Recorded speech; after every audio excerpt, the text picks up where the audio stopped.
오늘은 시편 51편을 함께 좀 들여다볼까 합니다.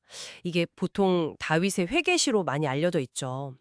근데 그 진정한 뉘우침이라는 게 과연 어떤 모습일지, 또 우리에게 뭘 보여줄 수 있을지 한번 깊이 들어가 보죠. 시편은 시작부터 하나님의 인자, 그러니까 그 약속에 기반한 변함없는 사랑이죠. 그리고 긍을, 아주 깊은 연민, 여기에 매달리면서 죄를 제발 좀 지워달라고 절규하는 것으로 시작해요. 1절, 2절 말씀입니다. 맞습니다. 그리고 바로 이어서 자신의 죄악을 너무나 명확하게 알고 있다는 정말 처절한 고백이 나오죠. 3절에요. 물은 나는 내 죄거를 아오니 내 죄가 항상 내 앞에 있나이다.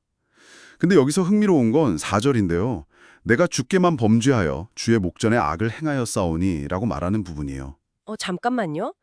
그 주께만 범죄했다는 말, 이게 조금 마음에 걸리네요. 밧세바나 우리아에게 저지른 그 끔찍한 잘못은 그럼 어떻게 되는 건가요? 이거 어떻게 이해해야 할지? 그거 정말 중요한 질문입니다. 이게 표면적으로 보면 인간에 대한 죄를 좀 간구하는 것처럼 보일 수도 있거든요. 하지만 모든 죄가 궁극적으로는 하나님의 거룩한 법, 또 관계를 깨트리는 행위다. 이걸 아주 처절하게 인식한 표현으로 해석할 수 있습니다. 그러니까 사람에게 저지른 잘못조차도 그 근원에서는 하나님을 향한 죄다. 이걸 고백하는 거죠. 그래서 하나님의 어떤 판단도 달게 받겠다. 이런 자세를 보이는 겁니다. 4절 후반부에 나오죠. 그런 깊은 인식이 깔려 있었군요. 심지어 자신이 모태에서부터 죄성을 가지고 태어났다고까지 고백하잖아요. 5절에서요. 그러면서 겉모습이 아니라 중심의 진실함, 그걸 원하시는 하나님께 6절에서 은밀한 지혜를 가르쳐달라고 구합니다. 이 은밀한 지혜라는 표현이 참 뭐랄까 와닿는데요. 이 공개적인 실패 속에서 비밀스러운 지혜를 구한다. 이게 정확히 뭘 의미한다고 보세요? 네, 그 실패와 죄로 모든 게 다 드러난 상황이지 않습니까? 이제는 정말 하나님의 기준으로 내면 가장 깊숙한 곳부터 다시 좀 세워지길 바라는 그런 갈망으로 읽을 수 있겠죠. 거칠애가 아니라 정말 본질적인 변화, 그걸 추구하는 겁니다. 그리고 이 갈망은 정결에 대한 아주 간절한 기도로 이어지는데요. 7절에 우슬초로 나를 정결하게 하소서라는 기도가 나오죠. 이게 그냥 상징적인 말이 아니에요. 당시 사람들은 이 말을 들으면 나병이라든지 시체에 접촉했을 때 같은 아주 심각한 부정함에서 정결해지는 그런 의식을 떠올렸을 겁니다. 다윗이 스스로를 그 정도로 더럽고 또 절망적으로 느꼈다는 거죠. 눈보다 더 희게 씻어달라는 그런 외침입니다. 7절에요. 와, 그 정도로 절박했군요. 정말 단순히 죄를 용서받는 수준을 넘어서는 것 같아요. 완전히 새로운 존재가 되기를 원하는 그런 마음이 느껴집니다. 그렇습니다. 바로 그래서 10절에서는 하나님이여 내 속에 정한 마음을 창조하시고 내 안에 정직한 영을 새롭게 하소서 이렇게 기도하는 거죠. 이게 단순한 수리나 복구가 아니에요. 하나님의 창조 행위 그리고 새롭게 하심 이걸 구하는 겁니다. 더 나아가서 하나님의 임재에서 쫓겨나거나 성령을 거두지 말아달라 이렇게 간구하는 걸 보면 11절 죄 때문에 하나님과의 관계가 끊어지는 것 그걸 가장 두려워했음을 보여주는 거죠. 결국 회개의 핵심은 관계의 회복인 셈입니다. 그렇군요.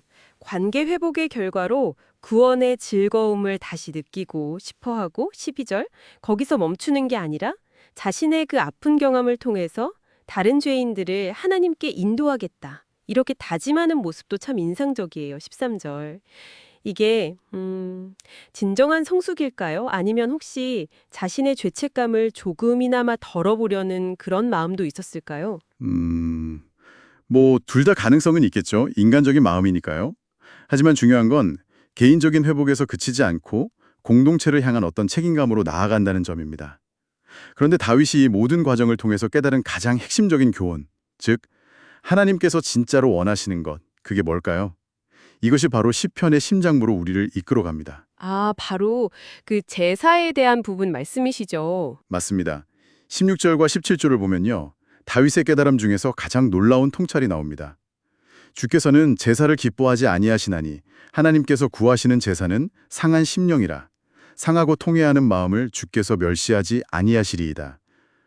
하나님은 그가 얼마든지 바칠 수 있었던 제물이나 번제, 이런 종교적인 행위 그 자체보다도 상처받고 깨어진 마음, 즉 상한 심령의 그 진솔함, 그 연약함에 마음이 움직이신다는 거죠.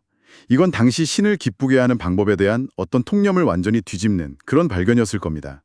그리고 이건 우리에게도 주요한 질문을 던져요. 우리의 신앙생활에서 정말 가치 있는 것은 뭘까요?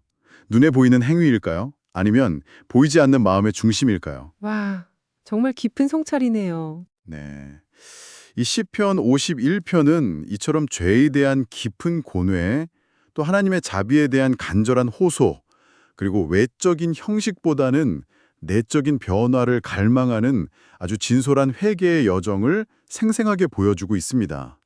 그리고 참 놀라운 건 이 깊은 개인적인 회개가 공동체, 즉 시온과 예루살렘의 회복과 번영을 위한 기도로 마무리된다는 점이에요. 18절, 19절이죠.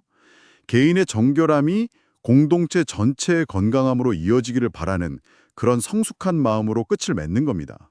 오늘 다윗의 이 처절한 기도를 쭉 따라가 보면서 당신의 마음을 가장 강하게 두드리는 구절은 무엇이었나요? 그 울림이 당신의 오늘에 또 당신의 삶에 어떤 의미를 던져주는지 잠시 머물러 생각해 보시는 것도 좋겠습니다.